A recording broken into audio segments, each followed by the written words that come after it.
See me at this hour, Buddy Martin, and this is the preview for the Orange and Blue show. By the way, Orange and Blue Blood, and we got special guests. This is part one. Stay tuned. Part one of the Buddy Martin show on Orange Blue Blood Thursday is on the air. Yes, it's time again for Buddy Martin. Call him up and tell him what you're thinking. But be kind because he's doing the best he can. Better, stronger, faster. Mama says that alligators are ornery because they got all them teeth but no toothbrush. Hey, what if the voice calls while you're gone? Take a message. Bye! You ready, champ? I'm ready for this my whole life. I'm incapable of small talk. But that's why you love me, right? Kind of intimidating to be in the presence of so many great athletes.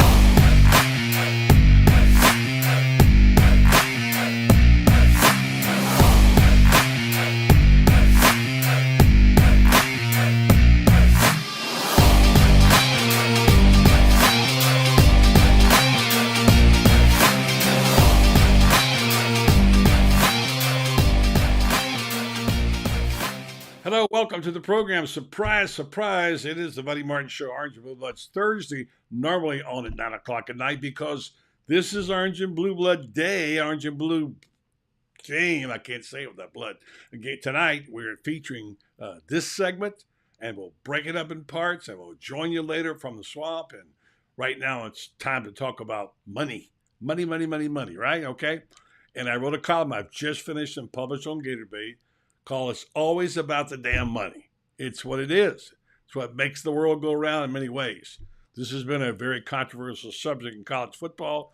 And one of the people who was a pioneer in this, let's get this straight now, this guy was a pioneer.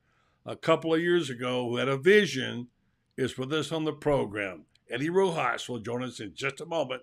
We'll get his take on this new Gator collective. It's called Florida Victorious. I'm thinking that must have come from the song, Oh, the Orange and Blue Victorious, except they couldn't call it Orange and Blue. So anyway, that's what it is. Looks like some good people involved. Eddie had a hand in that. We'll talk to him about it. And meanwhile, the kickoff tonight is 7:30. There's a big to-do before the game. France Beard and I will be there. It's the Florida Victorious tailgate, which we'll tell you all about. But right now, it's my pleasure to, before we even put the sponsors on, to bring to the program, he's been on with us a couple of times, but never in person and live, and he's going to be now, and that's Eddie Rojas. What's up, Eddie? How you doing, man? I'm great. Thank you for having me on, buddy. I'm excited to be part of the show today.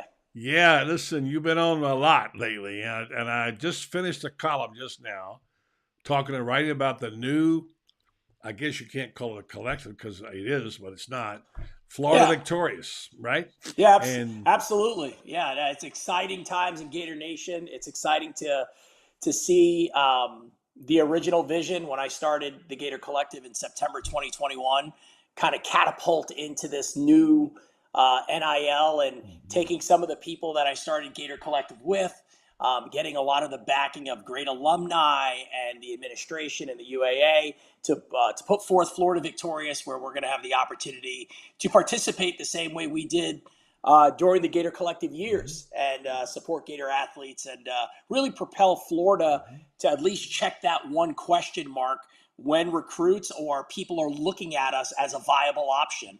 You know, that is a question that comes up when visiting. Okay, great university, amazing new facilities, unbelievable coach. Are there NIL opportunities in Gainesville? And the answer at Florida, I'm excited to say, is yes. And there's a great one. I think it's the premier NIL in the country.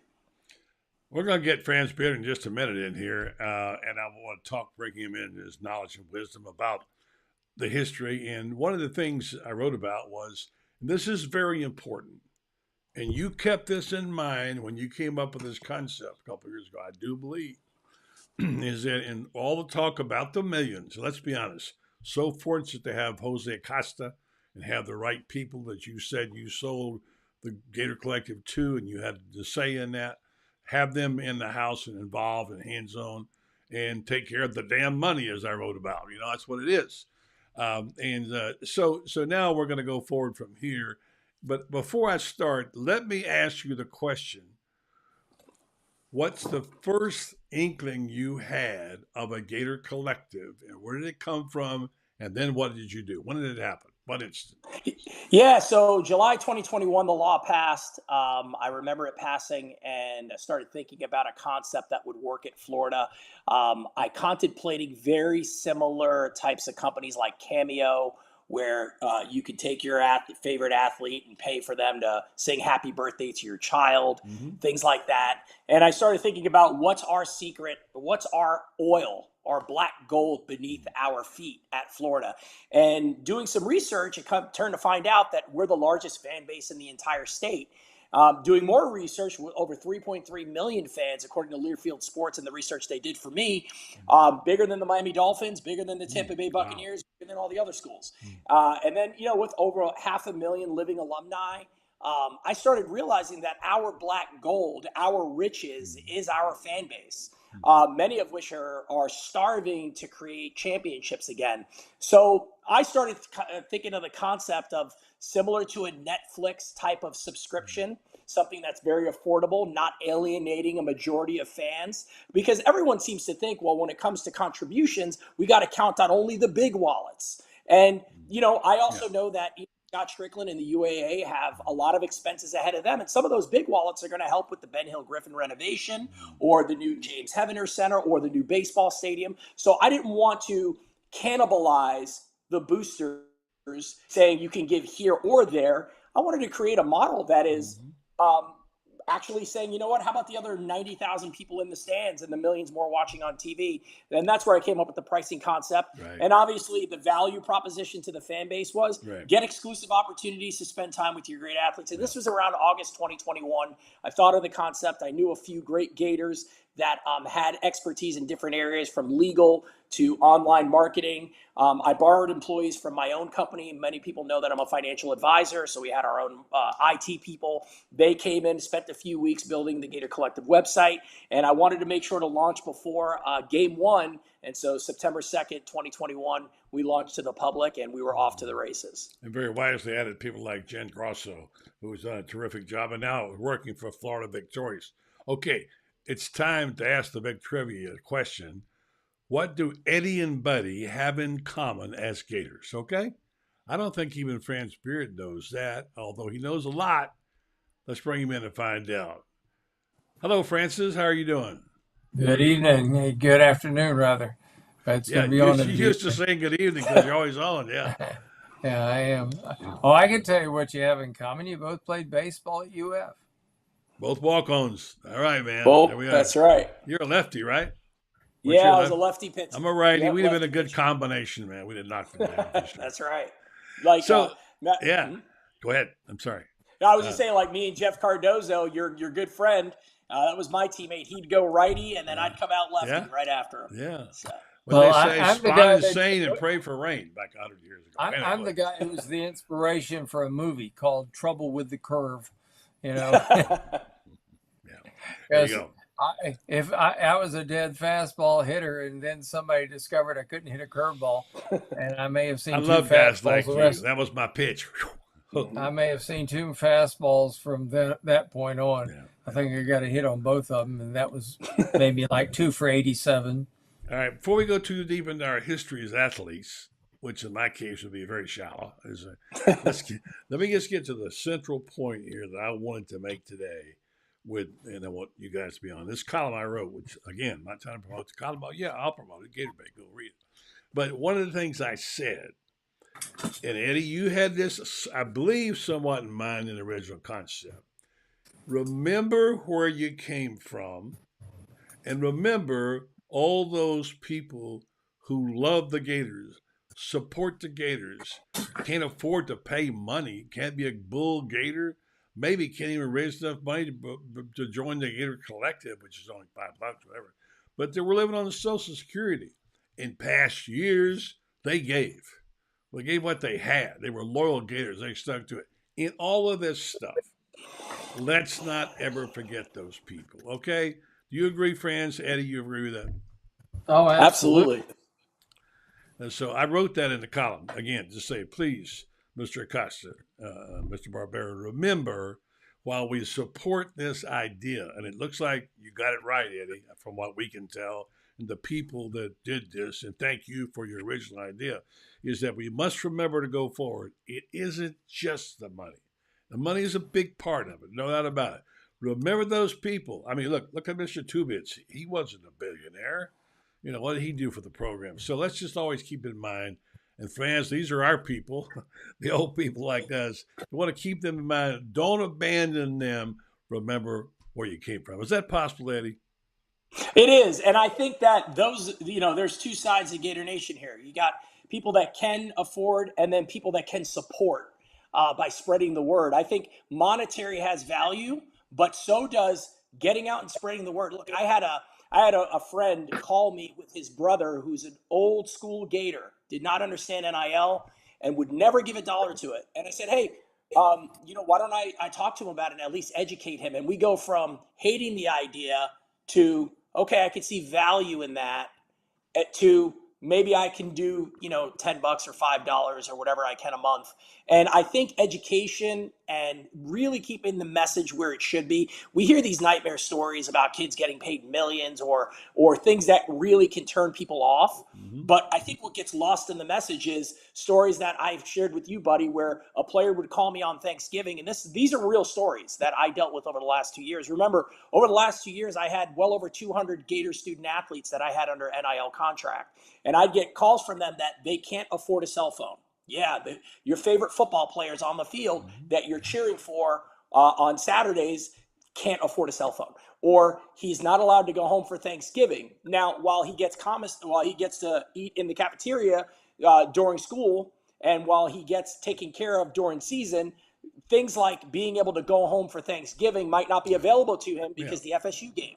Sure. And so my NIL deal helped him be able to have Friendsgiving in Gainesville with some of his friends, and he was able to chip in on that versus going home to see his family that was out of state. And so there's a lot of good. In France, we heard so many stories about schools getting in trouble about sending kids to a funeral or sending kids home for a holiday, whatever, and getting wrapped on the knuckles. This is the wrong way to go about it. And I think you're addressing issues there that are very, very important, and good job by you. We have several questions here, and Francis, if you want to comment on that, feel free. Go ahead. I don't mean to. Yeah, I would, and that is the NCAA continually has gotten things wrong. They have been. They have stuck with this notion of the amateur student athlete, and that the amateur student athlete has to be such an amateur that he can't. That if you were to say, hey, I'll buy you a Coke, that's actually an NCAA violation. And they're so stupid, which is why we've got NIL in the first place. If they had addressed some basic needs in 1996 when athletes came there and said, we got to be able to go to school if we didn't graduate in 4 years. Because it's like in baseball. Basically, from January until July, you're wiped out. So there is no summer school. You're playing 55, 60 regular season ball games. Then you get into the postseason and you may play another 20. So you're wiped out until July. You may, if you're lucky, get summer B in. Okay, so you're scrambling to get into class and stuff. You probably don't have enough credits to graduate in 4 years. And this is what players said. Let us go to school. They said, we're getting hurt. And the injuries linger beyond the playing time. Give us health care beyond this. This is how it all started. And the NCAA said no. And the NCAA has continually gotten smacked down because they keep fighting this idea that is so stupid. And this is why sports need to be run by sports people and let the presidents of universities do their thing and support transgender rights and all the other stuff on campus. All right, good, well said. Two real quick points before I get back to Eddie, and then I have the final say about this. One thing is I do love the heart of these kids. And France, you were part of this. Eddie, Jen lined up athletes for us for 15 consecutive weeks. We had athletes on over the period of time.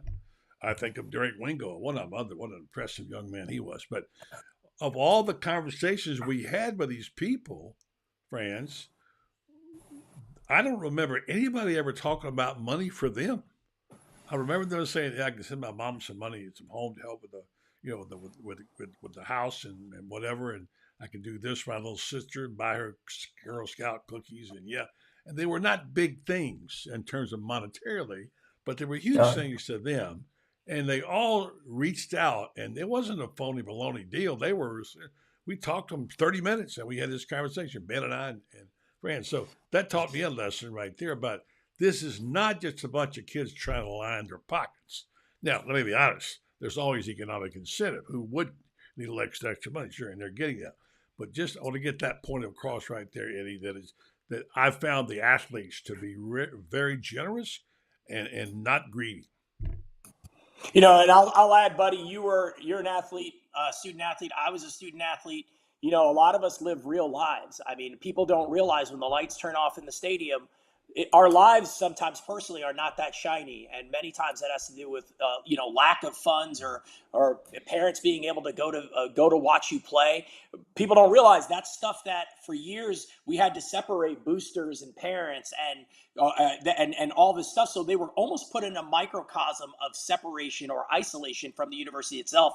One of my things that I want to take away from this is, as a letter winner at Florida, I get to go to the F Club, right? I get to see the Heisman. Me too, and you too. And we get to walk into that room and look at the Heisman, and we see, a lot of these great players from the past. But what makes me sad is I felt like there was a never really integration of them and the general public, primarily because of these NCAA rules that had to keep them feeling separate. So you go play there, you wear these nice shirts, you put on these nice hats, you graduate, and I was very fortunate to do that from Florida. But then when you come back, you almost feel like it's not yours.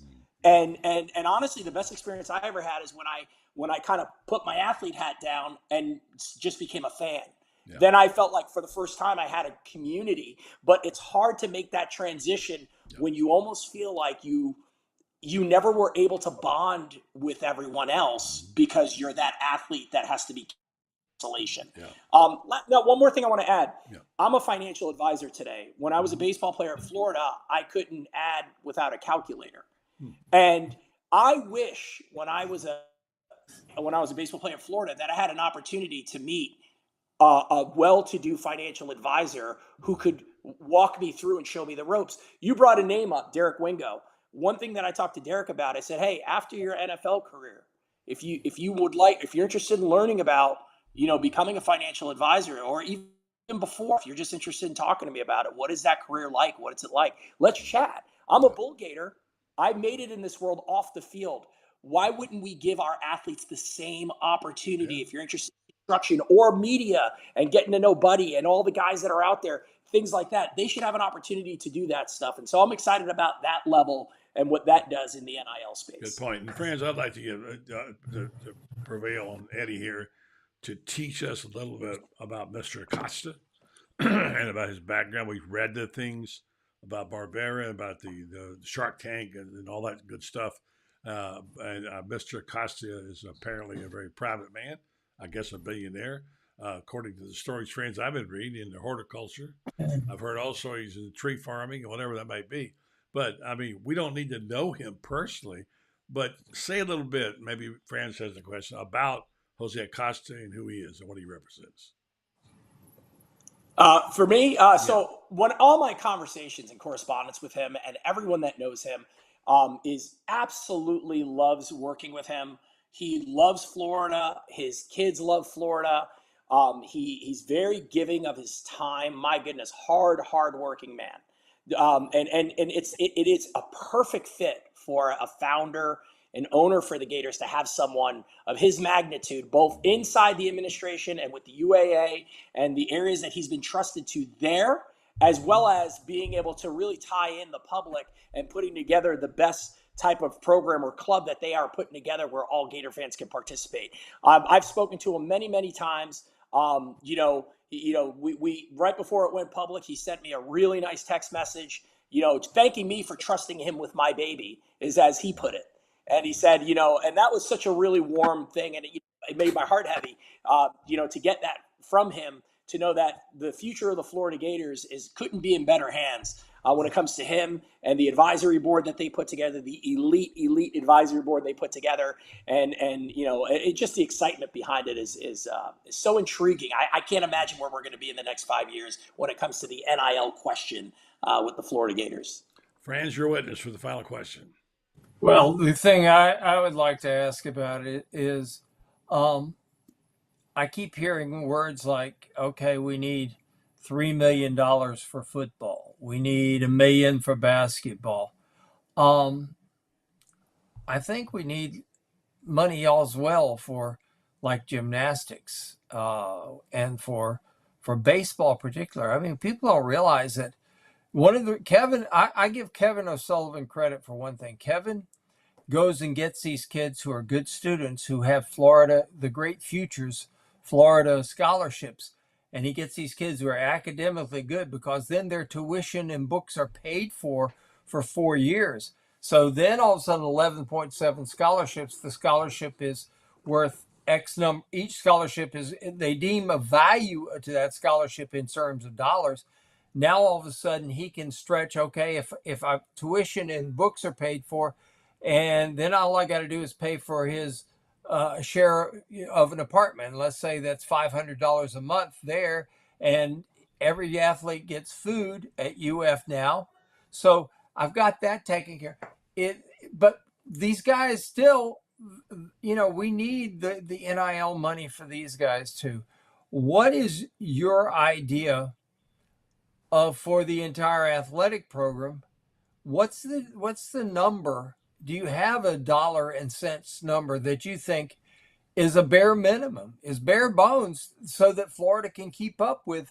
Because we hear these stories about people doling out millions and millions to one athlete. So does that mean only in this school, does that mean this guy like at Tennessee who got a $9 million deal? Does that mean that everybody else is getting, movie tickets and popcorn, for once a month, or a pizza?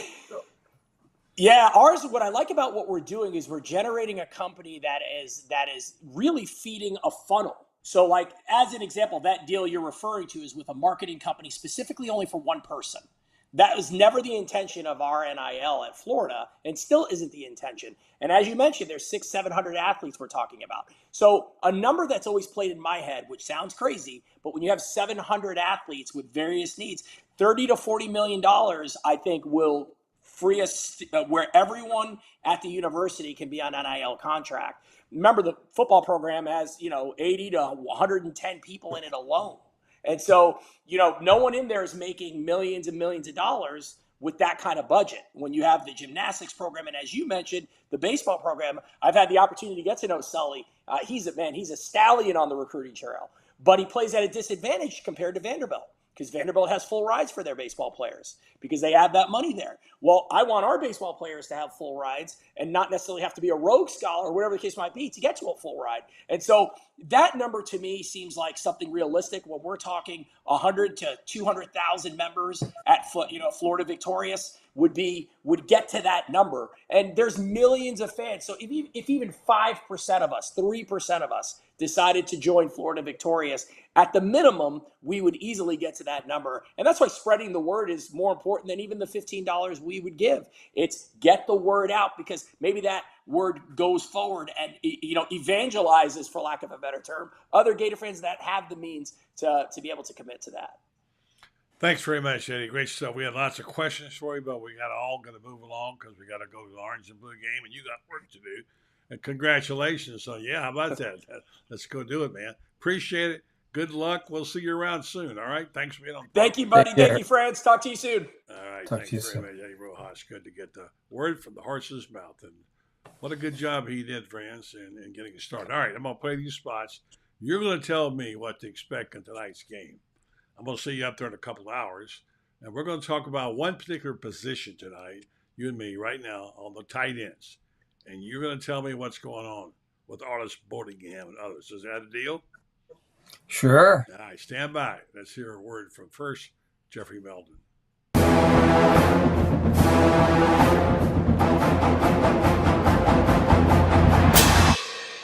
Jeffrey, what are you doing? Well, I'm joining the band, of course. Since Meldon Law is the official law firm partner of the Florida Gators, I want to help. Dad, we're litigators. Let's stick to helping people in the courtroom. Well, can we still hang out and jam a little bit? At Meldon Law, we won't back down. All right, thank you very much. In a moment, Franz will tell us what to expect out of tonight's game and about these tight ends and maybe the quarterbacks. Next, coming up right here after this. Things have certainly got a little out of hand lately when it comes to just buying our everyday necessities. Just look at gas, streaming services, and heck, even chicken wings. Well, there is one necessity that shouldn't cost a ton: taking care of yourself and helping fix all the aches and pains in life, and the fine folks at Titan MRI agree. With costs a fraction of what you'd pay at a hospital, you'll not only save money, you'll be taken care of by staff with over 20 years experience. So when you need an MRI, call Titan first, and you can go where your doctors send their families. Now offering CAT scans. All right, thanks, Jeff Cardoza, the stablemate of Eddie Rojas. Before we go to this other thing, there's some questions asked that, quite frankly, we didn't have time to get Eddie to answer. We can maybe answer them. Greg Steele asked, why did he sell Gator Collective? Well, I think it's pretty obvious that he needed a restructure. And if you read about this, all the collectives in the SEC had to be rebranded pretty much because of the way things were happening. So many outside influences and sort of renegade offers from athletes. They had to get it under one umbrella. Eddie knew this was beyond his capability to do this. I think there was some encouragement from others. So he decided to sell it and upgrade it and go with Jose Acosta and this Florida Victorious group. And you heard him, Franz. He feels pretty good about it.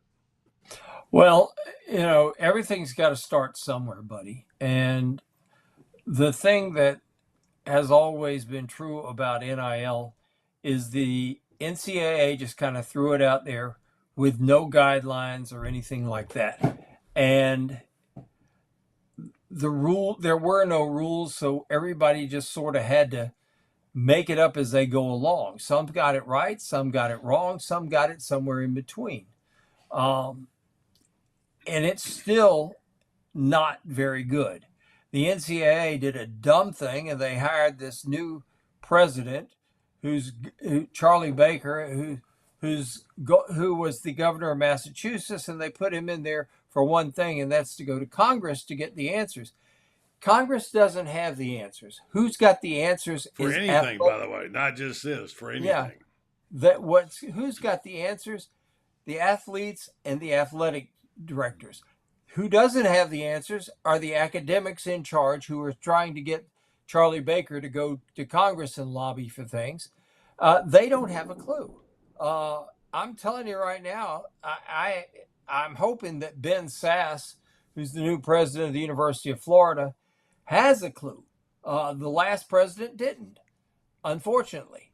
And we've got to get this thing under control, if at no place else, here at Florida, which is an understanding of what do we have to do to make this work, because you're not going to get the answers out of Washington. They can't get things. And this idea that one size fits all, which is the old NCAA standard, that doesn't work either.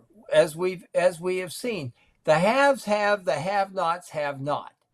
And it goes back to your column, buddy. It's all about the money. Well, it is about the money. Unfortunately, some schools take their athletics seriously. Some schools do not. But the NCAA's idea is we'll lump them all together so that everybody gets the same treatment. Well, it's kind of like going to a concert. Should you get, if you pay $10 for a seat at a concert, should I get the same seat? Backstage privileges too, right? As the person who pays the money to sit down front? No. And the NCAA never seems to understand that. They think that, okay, we all get the same seats at the table, and it doesn't work like that. Right. buddy, we're entering a critical time for college sports. I know we got to talk about some football, the orange and blue, but I'm going to go off on about a 2-minute tangent here. Well, don't go 2 minutes. Go a minute. Okay, the Pac-12 is about to disappear, and the reason it's about to disappear is because Phil Knight has gone to lobby the Big Ten, and trust me, they're going to take the 4 northern schools, the 4 southern schools, Arizona State, Colorado, and Utah. They're going to go to the Big 12. There's not going to be a Pac-12 anymore, unfortunately. And people are already saying, well, we've got to have the SEC's got to expand too. No, please don't expand. The SEC is fine just the way it is. 16 teams, which is a scheduling thing, and we're still going to have the best ratings because there's no way Rutgers and UCLA is going to draw. It just isn't. It's going to be the best basketball league. It's the best baseball league. You add Texas and Oklahoma, and look what you get in sports like golf, like swimming, like gymnastics, like softball, and on and on and on. It's a better league, and we got to pray that the SEC doesn't get this wild hair up its butt to go out there and expand to 20 teams too. But again, it's all about the money. Unfortunately, it is about the money because the haves have it, the have-nots don't. And it's always about the damn money, friends. That's the fact. As I said in my column, anytime I ever negotiated a deal, in my days in New York, different places where people told me, oh, it's not about the money. It was always about the money. All right? I get it. That's what it is. That's the first clue that it is about the money is when somebody says it's not about the money. Exactly. Now it looks like Florida may have a good source of this. I got to put you to work now. Tonight in this format, the game has 4 quarters. By the way, I just heard a loud lightning crack outside my window. I'm hoping that rain gets out of the way. I heard Chris Spears is my weatherman. He said the forecast shows that it's going to get cleared up about 7 o'clock or so. So that'd be good. We'd like to have that.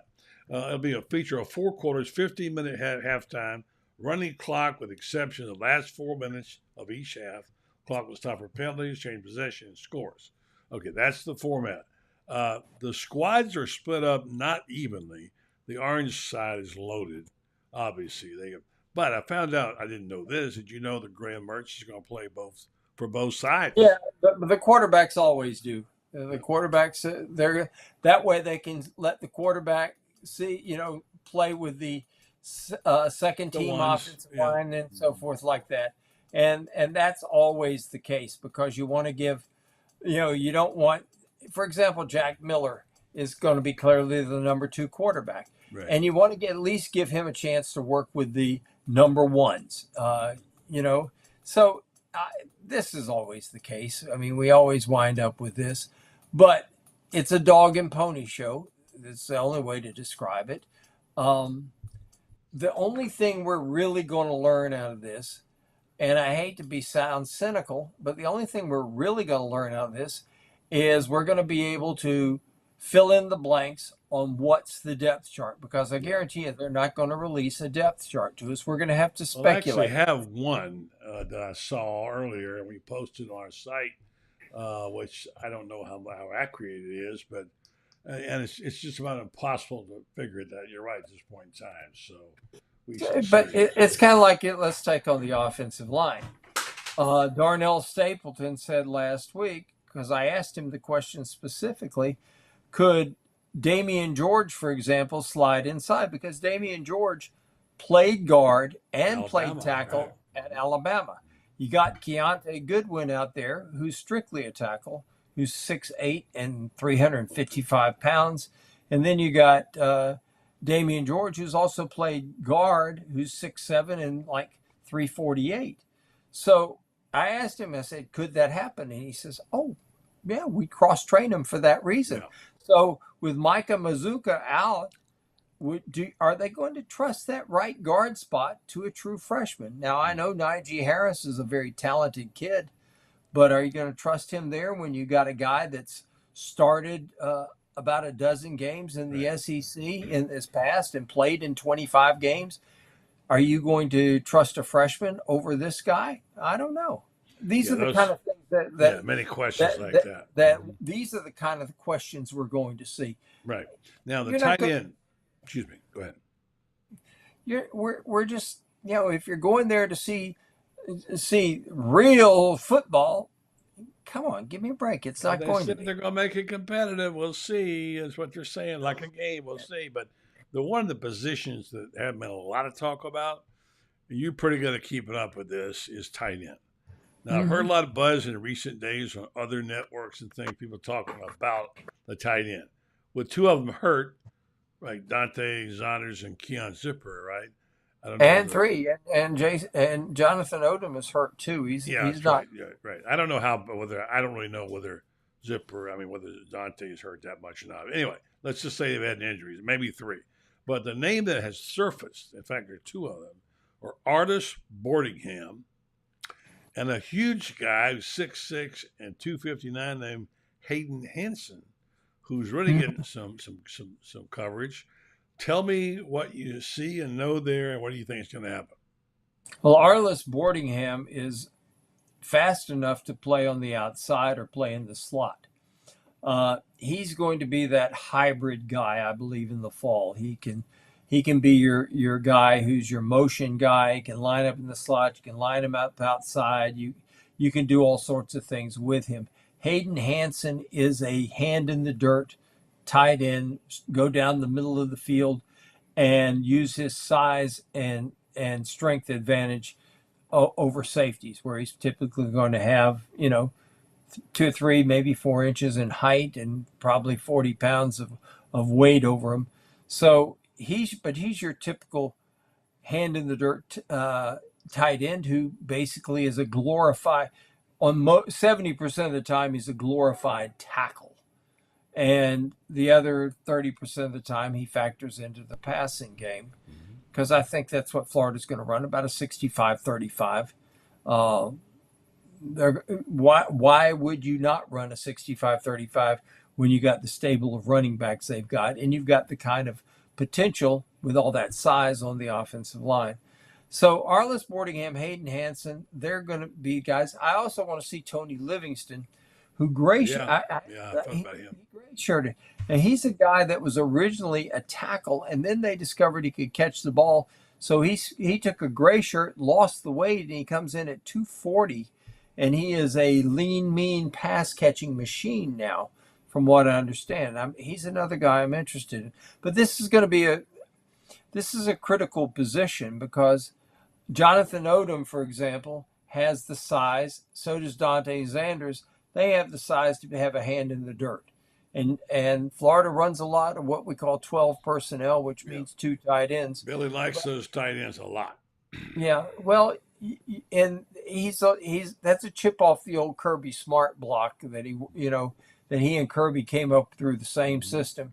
And Kirby, nobody uses the tight ends in America better than Kirby Smart does. I hate to give credit to something to Georgia, you have to give but occasionally, even I can break down and praise Georgia. Yeah, praising. I know. That's crazy. Maybe this will win me some favor with Poodle fans across the state of Georgia. So. I think it's too late for that, France. You're right. It is. Yeah. I mean, just a final thought. And France and I'll be back tonight whenever we get a break from the press box. We might even get a chance to get into that Florida Victorious Party and do a quick live shot to add to this part 2 of Orange Blue Blood Thursday. Then we will do something from the press box, either halftime or post game, depending on whether I can stay awake and whether fans have still any juice left. I'll do that tonight. But I want to get to one thing. And again, as the guys accused of being sunshine pumpers, which we're just basically optimistic, even last night on our show, the sardonic one, the guy who's somewhat, skeptical, David Moulton, said this: it's been a really good week for Florida sports, with the recruiting news going on, beating FSU in that series that they did, the announcement of Florida victorious. I mean, it's been good, friends, and it's time to kind of take off the old spider webs and say, hey, there is momentum right now at the University of Florida. Todd Golden is got a kid coming in from Seton Hall who's 6'10" and can do some things. And he's a one and done guy because he'll only have 1 year of eligibility. But that's perfect because that frees you up a scholarship for next year. You get a guy that's proven he's here for a year and he's gone. So they're going to be bigger next year. And I think that was the lesson Todd Golden learned last year was you can't, it's like that old saying, you can't bring a knife to a gunfight. And he was trying to play with pocket knives against in a league where everybody had a lot of size, and he only had one big guy. So this year he's loading up on the big guys. They're going to be good. You look at what's happening with Billy Napier in football, and we were told that this guy's a relentless recruiter. Yeah. And people looked at that first recruit, and people made the mistake of looking at the first recruiting class and judging by the first class. And you can't take a recruiting class that he had like 6 days or 2 weeks or something like that to put together in that first time. And last year was his first full recruiting class, and it was a top 10 class. Yep. This next class is going to be even better. Yep. But it takes time. He's done the work, buddy, to build the relationships. Yep. This NIL deal with Florida Victorious is going to help build those relationships. Yep. and give them that opportunity. Gymnastics today, 3:00. Yeah. Tonight we'll know if they made the final twos, and I guess if Trinity can give them at least the bars and the floor. I don't know that she can, but if she can at least give them the bars and the floor, I think they're going to make the Final Four. It'll be interesting. We'll be at the game. We'll find out while we're there. So, Francis, great stuff as always. Read him in the Gator Bait. He's the guy. He's the vacuum cleaner. I'll start calling him Hoover because he gets all the scoop. In fact, all the facts, information, and thoughts of the day. Francis, I'll see you in a few hours, but do more of this. Orange and Blue Blood Thursday. Thank you. Thanks, Bunch. All right, folks, we're going to wrap this up. I'll tell you about my friends at Red Star Medical Research who make this possible and other things. They are doing terrific things in our community here in Ocala, and always with medicine. They're in the forefront. They have a reputation as a high-quality, patient-centered clinical research facility, which they have earned. They bring cutting-edge clinical research trials to Ocala. Areas like Alzheimer's, psoriasis, osteoarthritis, migraines, fibromyalgia, and many other conditions that affect our community.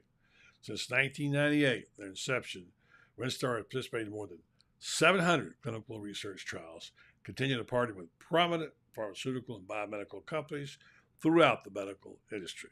Check them out. You can be a part of those if you'd like. Go to redstar.net, find out how you, too, might be compensated for time and travel to be a part of this. Red Star Medical Research, seeking tomorrow's answers to the health questions of today. Thanks very much to Eddie Rojas and to Franz Beard. We're back tonight with stuff live from the swamp. Don't miss it, folks. It's going to be real. Some football live from the swamp. Enjoy.